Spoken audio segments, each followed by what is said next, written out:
Frida, merci au nom des téléspectateurs de Vivement Dimanche d'avoir accepté cette interview depuis la Suisse où vous habitez à Zermatt, 25 ans après la fin du groupe ABBA. Jamais les chansons de Björn et de Benny ont été aussi populaires. Comment vous expliquez que tant d'années après, le groupe ABBA est aussi vivant? Vous savez, c'est absolument fabuleux pour nous aussi.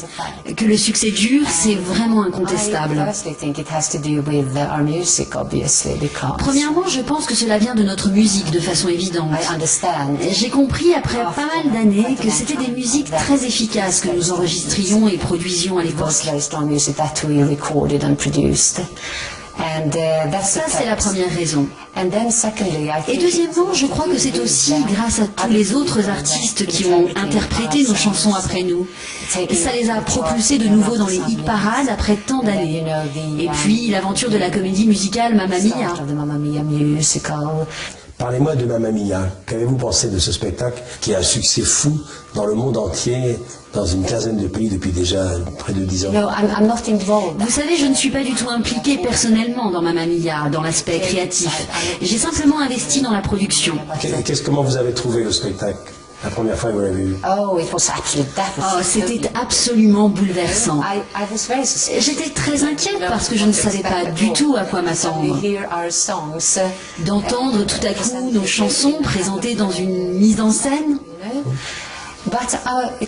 Mais c'était si bien fait. J'ai été très saisie par le résultat. Votre dernière apparition en public, c'était il y a quelques années, pour la première de Mamma Mia. Vous étiez là avec Björn, avec Benny. C'était à Londres. C'était un moment très émouvant. Oui, de toute évidence. C'était dommage que Agnetha n'ait pas pu être là. Elle a toujours cette peur de prendre l'avion, donc elle a choisi de ne pas être avec nous ce soir-là. Mais ça a été une soirée bouleversante. On a pu vraiment sentir à quel point notre musique est encore appréciée. Et il y avait cette énergie dégagée par le public dans la salle pour cette soirée si particulière. Et puis on nous a remis des disques d'or, c'était vraiment une fête. Et aussi j'étais très fière. Et Björn et Benny étaient très fiers aussi. Et nous étions très heureux. Ça a été vraiment un grand moment.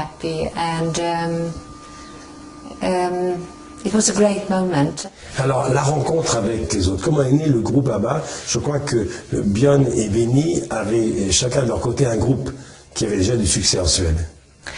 Oui, je peux vraiment dire que nous nous sommes rencontrés sur les routes. Nous étions tous des artistes solos à cette époque. Nous faisions des tournées en Suède, donc je me souviens avoir rencontré Benny et Björn en tournée à Malmö. C'est dans le sud de la Suède. Et je crois que Björn et Agnetha se sont rencontrés à la même époque. Ils participaient à la même émission de télé, une série sur la musique ancienne, le folklore. Donc nous nous sommes tous rencontrés à la même époque. Agnetha et Björn ont commencé à se fréquenter, comme Benny et moi. Et comme Benny et Björn étaient amis, nous avons commencé à travailler ensemble.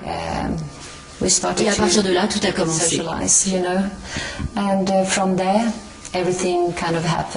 L'Europe entière a découvert ABBA à l'Eurovision avec Waterloo. Quel souvenir précis vous gardez des semaines qui ont précédé cet événement, les coulisses et ce qui s'est passé après? Vous savez, c'était extrêmement excitant, bien évidemment. Nous sommes arrivés là-bas en tant que représentants de la Suède. Et nous n'avions aucune idée de ce qui pouvait se passer. Et je me souviens que cette année-là, la liste des chansons était de très haute qualité, et particulièrement les musiciens et les chanteurs.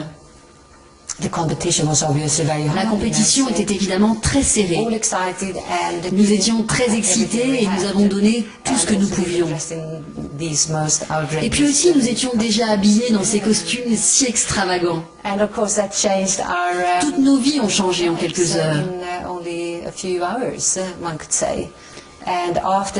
Après, tout s'est ouvert. En fait, je peux dire que Waterloo a conquis le monde entier. Alors, un des premiers tubes planétaires, c'est Fernando.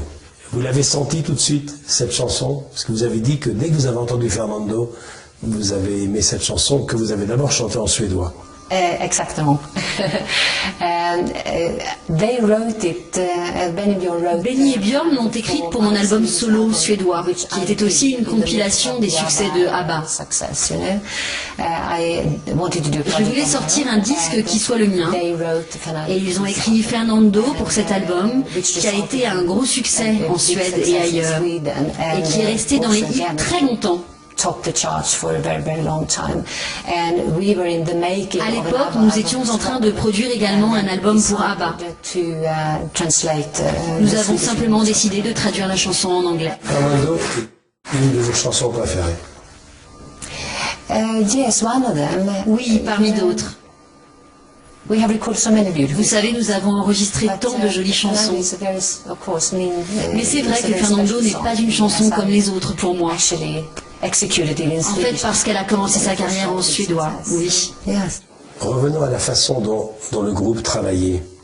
Agneta a dit plusieurs fois qu'elle aimait beaucoup le travail en studio, qu'elle le préférait presque à la scène. Est-ce que c'était votre cas? Non, les deux. La création en studio, c'était merveilleux. Nous passions des heures et des heures à créer. En fait, la composition des musiques naissait exclusivement en studio. Ben et Björn venaient avec tous leurs instruments et l'orchestre, et on passait beaucoup de temps sur les harmonies, sur les chœurs. Tout naissait en studio. Le travail en studio était très productif. Mais j'adorais être sur scène aussi. J'adorais le contact avec le public, l'échange de l'énergie entre nous. Je n'étais pas la seule, mais j'ai vraiment, vraiment aimé cela. J'aimerais que vous me racontiez l'ambiance, l'atmosphère qu'il y avait dans ces deux cabanes que vous aviez, chacun sur une île, et où sont nés les premiers succès d'ABBA. Oui, vous savez, au large de Stockholm, il y a ce magnifique archipel avec des centaines d'îles. Stig Andersson, notre manager, avait acheté une petite maison pour sa famille, l'île Vixön.